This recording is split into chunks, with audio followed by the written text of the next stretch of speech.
So let's talk about the book. Give me your opinion. This is your first time participating, right, in our book club? Yes, it is. So we have Maria here. Welcome to our discussion. Hello. Hello. Nice to meet you. You too. So Maria, the way we do in the discussion is basically doing like analysis in 3 areas and give it like a rating from 1 to 10. 1 is the worst, 10 is the best. So 1 is how the book was written. Second, how the book impact you. And then the third one, overall. And again, of course, you can talk about any highlights you want to mention. But that's basically the structure of our book discussion. Okay, so you want me to go first? Lady, we're gonna let you go first. Okay, perfect. So based on the way the book's written, definitely I would say a 10. Because ironically enough, when this book was coming out, I was in the middle of the process of kind of figuring out my business plan strategy, kind of relaying it out. And thankfully, he announced this book. He says, if you're coming to a situation where you're trying to get a new business plan, or you haven't created one, you need one, get the book. And automatically, I was already a PPD lover, so I was like, okay, I'll do it. And reading the book, everything is so thorough. And I actually ended up listening to the book and kind of relaying out my mission statement. I relayed out what my business plan is for this year. So just having that broken down while I was here stuck trying to figure it out, I was able to figure it out. So that's why I would say it's a 10 written wise. Impact wise, I would probably say, I'm probably giving it too much saying 10, so I'm going to go ahead and say 8. Okay. Just because what I do like is that in the audio, especially if you're listening to the audiobook, how he constantly references towards the person that's reading it.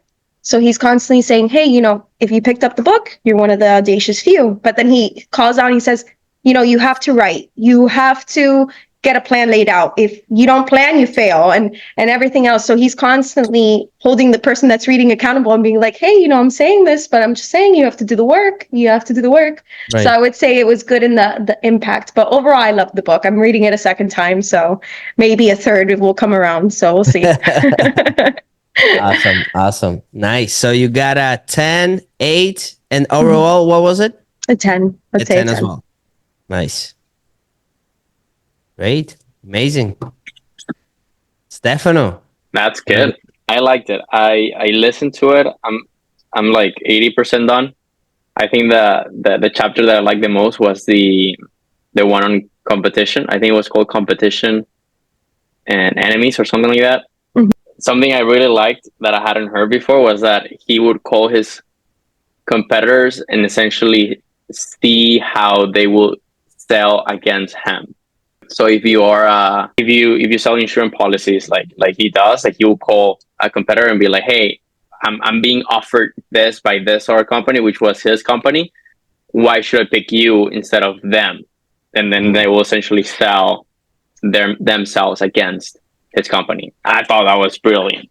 It's a great strategy. So he can then use that to improve his own business. So I thought that was awesome. That's a really good book to listen to because he has so much passion behind what he says. I literally would just put my AirPods on and just go for a walk, and it was awesome. Or exercising, so that was good. In that, I would give it, to be honest, like a 9. I thought that was really good. I don't know how it could have been better for that type of content while we're listening to it. Maybe reading it will have been different, but like hearing it was awesome. Impact, I think I'll give it an 8.5. We talked about this, Alexex, last time, that you kind of mentioned a couple of your enemies that you have had in the past and how you kind of like changed to a new one that you didn't mention. Right. I'm going to try to get it out of you this time, but I don't think it'll happen. But I was reflecting on that too. And I think that also in that phase where the enemies, let's say, or the passions that drove me to get to where I am are not as powerful an emotional fuel as they were before. Right. So this was kind of like a good trigger to make me think of, all right, what else, can you do to kind of get that fire back? Right. right? So that's why I think it was so impactful in that way.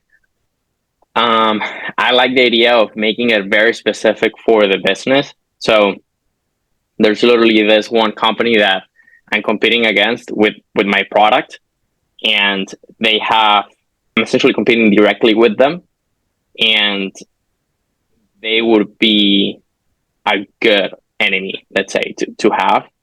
And I like that it's very specific because it's a very similar kind of company the way we both got started.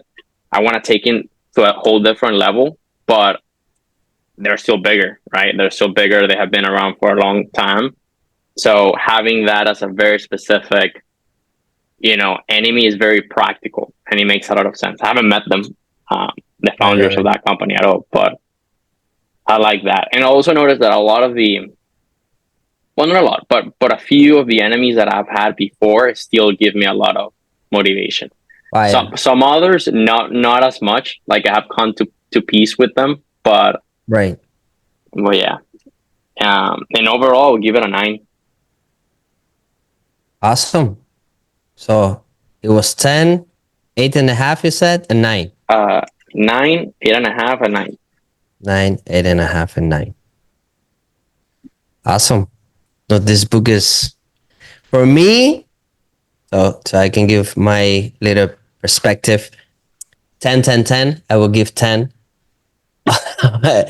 overall because, and we talked about Stefan a lot in the previous discussion, but this book really fires me up and get me back to my previous enemies, understanding that those were my enemies, something that again I never thought of it, and that really put me in the that really fired me up and doing things that I had to do to grow and to become more successful in that moment. And understanding also, that book helped me to understand that those enemies were at that moment that I need them, but now those enemies are necessarily the same. So now you should have different enemies. So, and you cannot have like both, at the same time. So those enemies, you just have to let it go because they're not firing you up anymore. There's not that fuel that really helps you to, I guess, move forward with excitement. So this is really like, for me, was a highlight, like who was your enemy before and who is your enemy now. Okay. So, and I want to mention like different things that he mentioned who can be your enemy. I really want to highlight there because sometimes people say, okay, but who's going to be my enemy? Because they think that somebody like really want to attack you or do you some damage. It's not necessary. It's some people that even know you and you have them as an enemy. So it can be, so let me highlight those. Your ego can be your enemy. Okay. Yourself, your ego, your bullies. It can be in school, in business, in competition. Those can be your enemy. A scarcity mindset can be your enemy. I think that's a big one. Former employee that used to work with you and they went to another job, and if they went to a competition, even worse, that could be your enemy. Manipulators, business partners, your exes, and so anyone that is really moves you emotionally. Okay, that's part that you need to understand. That really involves you with emotions. And for me, again, it was 10. How it impact me because now I understand clearly who is my enemy now. Okay, and I let go my previous enemies completely. Which I'm not gonna say yet who's my enemy, Stefan, if that's what you wanna hear. But definitely number one enemy for me a lot of times is me. Okay, so that's definitely, I can let that go. Me, myself, in different aspect, personal, business. In business, I can be my enemy many times. Okay, so I have to catch myself when I am the enemy of my own business, or on my own health or my own personal life. So me, for sure, I'm always have to be careful. So that would be my enemy for sure. Also, people who preventing my dreams to become reality. Those are my enemies as well. It could be, again, many people around you. And definitely in the business area, I'm constantly looking for competition, who I can try to beat in the industry. And those are really fires me up. And because you can see if they're doing something good, you're not doing so well. So you know that you have to improve a lot in your business. And those are constantly changing, constantly changing your enemies because there's different competition. And yeah, so the way it Impact Me 10, the way it was written was really easy to read. Patrick doing an amazing job to connect with you through the audio. It was amazing. And overall is a 10 as well. The last book that I was thinking before, I would say Tony Robbins books, but the first book that really impacted me, how this book impacted me was Rich Dad Poor Dad book. Wow. Yeah. So it's in that level. It's Damn. definitely top Wasn't five. that back in like when you were like 21 or something? I know. Yeah. Yeah. I was thinking the other, I was like, what was the other book that really gave me so much impact? And it was that book, Rich Dad Poor Dad. The other thing is I want to mention, I met with Greg Dinkin, the ghostwriter of this book. Mm-hmm. And I was just having a conversation with him about how the book was written. I was like, they took months to choose the name, months. Oh, wow. And then from the name, they start writing the book. Yeah. So that was something really interesting to know. I would say I was thinking about the content first and then maybe the name. No, you have to start with the name, and it can take you a while to get really nice name, and that you can actually write the whole story about it. So I have a question for you. Oh, sorry. Go ahead. No, you go ahead. All right. Yeah, I'm just curious why did it impact you so much? Because we have read a bunch of different books. Like, what was it about this one? Because it really I felt myself back in the time. It really like I actually felt the feeling of what I was feeling when my previous enemy was in the moment my enemies.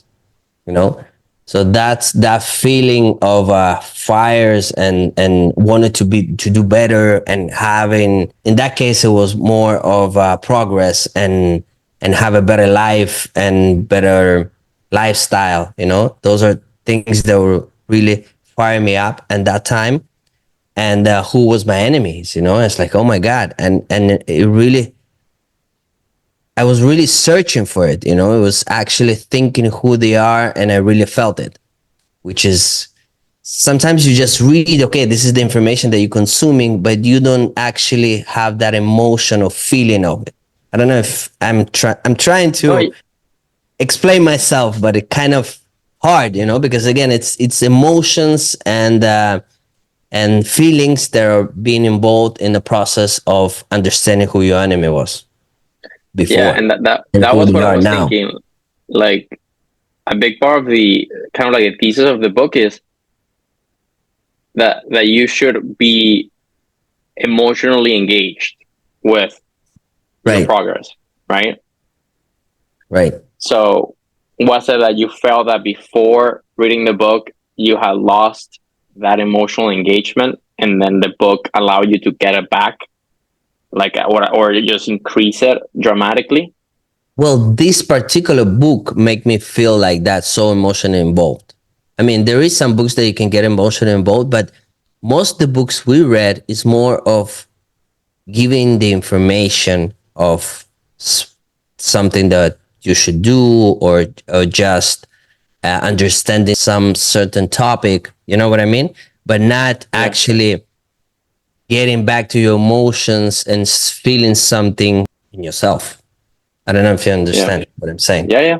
Let's say, to give you an example, let's say the book of Money Master the Game, that I love the book, right? but it's all about making money, what you should do, what the steps you need to do, what investment you should make. Those are like information that you intake information for you to do better, of course. But it's not something that I'm like really emotionally involved and understand myself. This is the trick, understanding better yourself through the book.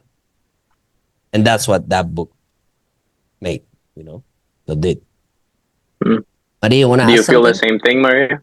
I actually, one thing that I found interesting about the book is that, okay, so hearing from other business owners, they talk about all the time how they're like, hey, you can't put your emotions into this. You have to constantly think logical.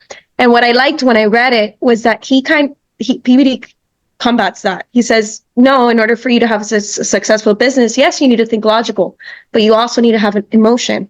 Because if you don't have emotion, that's not going to, that's what's going to drive you. If you don't have that, what's going to keep you motivated to keep going? What's going to keep you motivated to, keep going in 5 years, 10 years, etc. And then constantly changing those enemies. Like it gets you thinking, because when you start this off, you don't really, you have those enemies, you have like those one or two, but you don't think, who are my enemies that are going to keep me motivated in the long run? And then I need to change my enemies. Who are going to be my next enemies? Because you'll get to a point in your business where you're making way more than when you started. So you need new competitors, you need new enemies, so that way you can keep going up the scale. Exactly. And again, I a lot of times in life, and like you said, in business, you grow, and then you kind of like static. You remain the same, because now the growth is harder, and I think at that times, in the moment when you need actually to connect more to yourself and start involving the emotions to actually jump to a next level, and that's what really books revive those emotions. And that's why, in my case, if I have written here, emotionally involved. Anything you do, you need to get emotionally involved. Exactly. And then also think big too. I was reading not too long ago about the chapter where he says, have big goals, have big dreams, and no matter how crazy they sound, list them and make them happen. And he was talking about the story how, he became the first minority to own a piece of the Yankees. And that was a big dream that he had. So just keep having those big dreams and eventually you'll accomplish it. Right. And I also can connect with him a lot because he's also an immigrant. He came to this country with nothing. You really feel, I feel my story, his story I felt as my story. Some of course, some changes, but it feels same, and he's on the next, another level of success, which is also inspires you, love it. That's good. Thank you for coming, Maria. Of course. And how do you guys talk about the next book for the month? Do you just put it on Meetup or? So what we do is we put it in a Telegram. I don't know if you're part of the Telegram group. And you are? No, I'm not. I didn't even know there was a Telegram group. So we have a Telegram group that we do like a poll, and we give like a selection of the books for the next month, and people vote. And they can add any other book if they want to. It doesn't have to be necessarily the book that we put, but usually people vote, and whatever book got the most votes, we read it. Let's say the next book is for this month is the 48 Laws of Power. 48 Laws of Power. Okay. I don't know if you heard of it. I think I heard of it. That's a big one. Yeah. Yeah. I'm gonna have to walk a lot. You thought a big one in the sense of like a long book. That's what. Yeah, it's a long book. Yeah. Got it. I'll take some long walks. Yeah. It's by Robert Greene, right? Robert Greene. Yeah. So we are like an e-commerce community. It's thousands of us, and one of the channels that we have is this book discussion channel. Okay. And but we're all about like selling on Amazon, eBay, Walmart, TikTok Shop now. So we do have other other classes that we do in person every Friday. I don't know where you're at, but we're in Miami. Yeah, And Miami. Miami, yeah. So we are we do the classes every Saturday, and we also do classes some on Zoom. In Spanish, we do on Zoom on Fridays, and again, it's different topics all related to e-commerce. Okay. So if you're interested, you're also welcome. Okay, perfect. Um, Awesome. So Perfect. I guess let me stop the streaming. So this is gonna be the end. I hope you, Maria, come next book as well. I know the book Stefano says is long. It's a lot of walking. I'll read it. Don't worry, I'll read it. I hope it's a good book. If it's not, I guess in the halfway we're still gonna be discussing the book. But if it's too long and it's not good, I don't want to waste anybody's time. But we still can discuss the highlights of what you read. Yeah, we can at least like read the laws, right? Right. Yeah. Okay, Okay. perfect. Awesome. Thank you very much. Thank you, guys. And see Have a you good next Wednesday. The book discussion we do every first Wednesday of the month. First Wednesday. Okay, you got it. Awesome. Thank you. Awesome. Thank you. All Bye, right. guys. Bye-bye. Bye.